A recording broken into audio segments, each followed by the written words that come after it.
Many of you, especially watching from Victoria, were staggered by my interview here last night with the South Australian Health Minister, Stephen Wade. A lot of you were angry at the Minister and disgusted by the South Australian Government's attitude. I must admit I found it astounding myself as it was unfolding live on air. This is a state that's had tough border restrictions for a couple of months now, many months now, keeping itself almost coronavirus-free. But it's now planning to bring back international students so long as they do 2 weeks quarantine, as you'd expect. What shocked me and many of you is that as of tomorrow night, the border restrictions against Victorians get even tougher. Victorians will be barred from South Australia altogether. They won't even be allowed in if they're prepared to go into isolation for 14 days. So the restrictions on Victorians are stronger than those on overseas students. I've got some more developments on this in a moment and we'll talk to people directly affected. But first, here's a bit of that interview from yesterday. As I said, there are 2,100 new cases in Victoria last week. There's over 6 million people.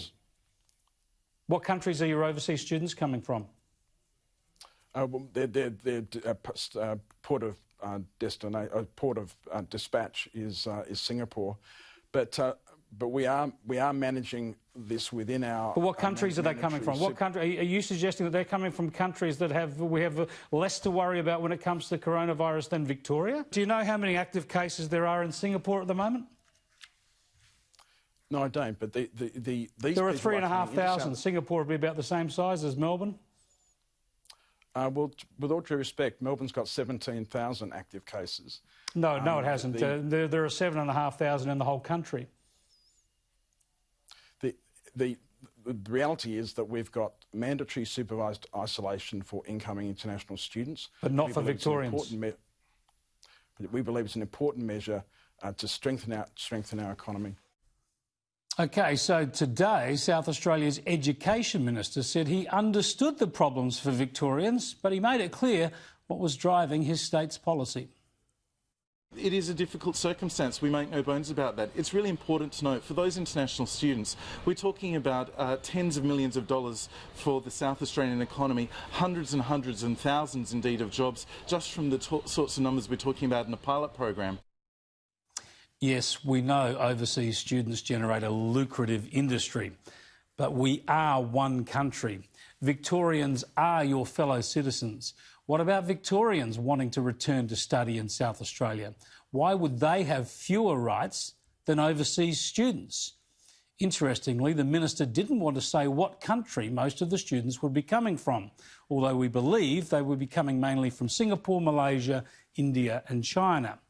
This is the latest of a range of problems being created around the country by state border closures, something the Prime Minister said today he was trying to work through.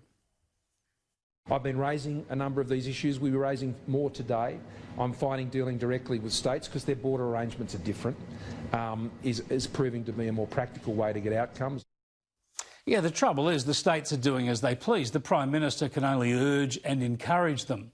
Later in the program, the Deputy Premier of New South Wales will tell me that Queensland is playing election politics with the border issues. But for now, let's go to South Australia, the South Australia-Victoria border region. It's known as the southeast of South Australia, or the western border region of Victoria. It's a part of the world where people normally work, shop, study and play sport across the border from day to day. People there on both sides are rallying together now through a Facebook page, Cross-Border Call-Out. One of the drivers of this group is Kylie, Holland. She joins me now from Mount Gambier in South Australia. Thanks for joining us, Kylie. First up, you're on the South Australian side of the border. That's the good side to be on.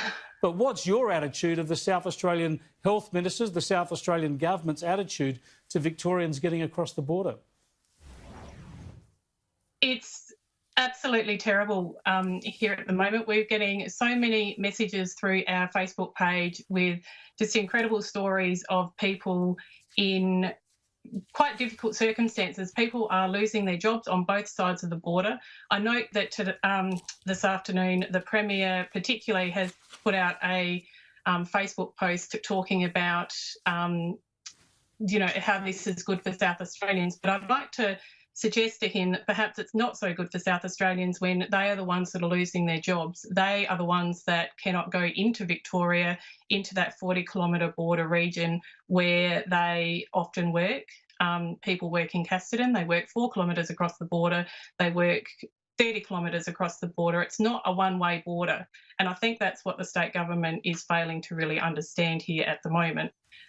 We have had so many people contacting us about health and medical exemptions being denied, in contrast to what the Health Minister said on your program last night. We have, once again, South Australians who access specialist services in Victoria, Victorians who access specialist services, even their local GPs here in South Australia, not getting permits. So it's not just affecting Victorians, this border closure, it is having an impact on South Australians that live here too. Give me some more examples about that, Kylie, because as you say, there are exemptions. People can get exemptions for essential businesses and the like, yet you're saying that even with that system in place, there are education, schools being disrupted, teachers who can't work, medical practitioners, nurses, all sorts of people on both sides of the border who can't do their job and therefore can't deliver their services. That's correct. So one of the things that we have put out quite broadly is we don't object to border restrictions. We are absolutely committed to looking after our community. That's what we do here. We don't see an imaginary line. When we drive from one place to another, we don't think about a border except for perhaps changing our speed limit. But at the end of the day, we have some significant issues with the new restrictions coming in. The old restrictions allowed for teachers to cross the border either way to go to work. It allowed for healthcare services. It allowed for ambulance. It allowed for doctors. It allowed for mechanics to come and service the freight trucks. It allowed for the movement of essential workers and services.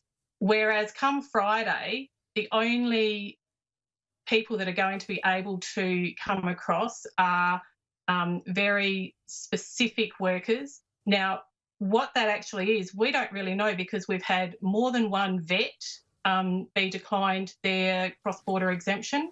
So how a vet is not a essential service, I'm not sure. We live in the country. This is a rural area. Livestock is an important issue. So we're just not sure what's happening here. We've had an ambulance officer in Murrayville, so just across the border near Pinnaroo, denied her application for an exemption to drive an ambulance if there was an emergency. So she's not able to provide that service. That's extraordinary. That's extraordinary. So that's a Victorian just kilometres from the South Australian border, can't drive an ambulance into South Australia. Why don't you stay there for us if you could, Kylie, because I want to bring in Abbey-May Shegog, who's a midwifery student. Thanks for joining us, Abby, in Dartmoor. You're in Dartmoor, just across the South Australian border into Victoria. You're looking to study midwifery in Mount Gambier in South Australia. How do you fare after Friday? Yeah, that's right. I study midwifery, so I'm in my second year, which means I should be graduating next year. But due to the border closures, the uni have pretty much requested that I particularly being a Victorian student, take a leave of absence for 12 months or until 2021 when the borders reopen. I initially was on placement in Adelaide when all this got brought in, and I drove all the way to Adelaide and got an hour from the hospital, and they rang me and said, "Seeing you from Victoria, we need you to turn around and go home again." Good God. I mean, this is a massive interruption to your study and your routine. Would you be prepared to do 14 days quarantine or isolation in South Australia and then stay there to complete your studies? Yeah, and there are other students. We have 3 other Victorian students in our program who have offered to, like these other Singapore students have requested to fly to South Australia and quarantine for the 14 days to complete the program, and the university and that have pretty well explained to us that they consider it illegal for us to go into South Australia for study purposes. This is a very important point, Abby. I just want to be very clear about this. You would be prepared to move into South Australia, stay there to complete your studies, do 14 days quarantine, as the overseas students are going to do, but you are being told as a Victorian you are not allowed to do that. How do you and your family feel about that sort of treatment from fellow Australians? It's definitely disappointing. We've invested our money into South Australia. We basically live our day-to-day lives as South Australian. We're only 30 kilometres from the border. We shop there, we do our medical care. I've been going to uni there for 3 years. You think for a workforce, there's such a high demand for graduate nurses and midwifery and health services. Always saying they don't have enough, yet they're not supporting the students that are working in South Australia to graduate and join the workforce. Well, Abby, this is a disgrace. Stay in touch with us because you've got to take this up with the politicians. This just can't happen to Australians in their own country. Thanks so much for joining us. I just want to go to Kylie to wrap up. Kylie, this is just extraordinary. This is not just heartless. It's also disruptive, and we're talking here about people who are to be trained. You know, Abby's going to be a nurse, for crying out loud. That's just what we need. It is devastating. And to add insult to injury, we are hearing today that the students that are flying in are actually going to be housed at the Medi Hotel here in Mount Gambier. The overseas students are going to be housed for quarantine in Mount Gambier. Correct. Yet Abby can't go to Mount Gambier and complete her studies. Correct. So when we heard that there was going to be a Medi Hotel here, we had hoped that it would be for cross-border quarantine. That doesn't sound like it's the case, at least for the short term, because what we're hearing is that it's for to take the overflow from Adelaide. So not only can you not relocate from Victoria to South Australia, they're actually bringing those quarantine people to our region to spend their quarantine. Extraordinary stuff. Thanks so much for joining us, Kylie. We'll keep in touch. Thank you. Pleasure. There's Kylie Holland there in Mount Gambier. Now, we all want to keep people safe. My elderly parents live in Mount Gambier. We all want to stop the infections. But fellow Australians treating the other Australians in this way is quite extraordinary.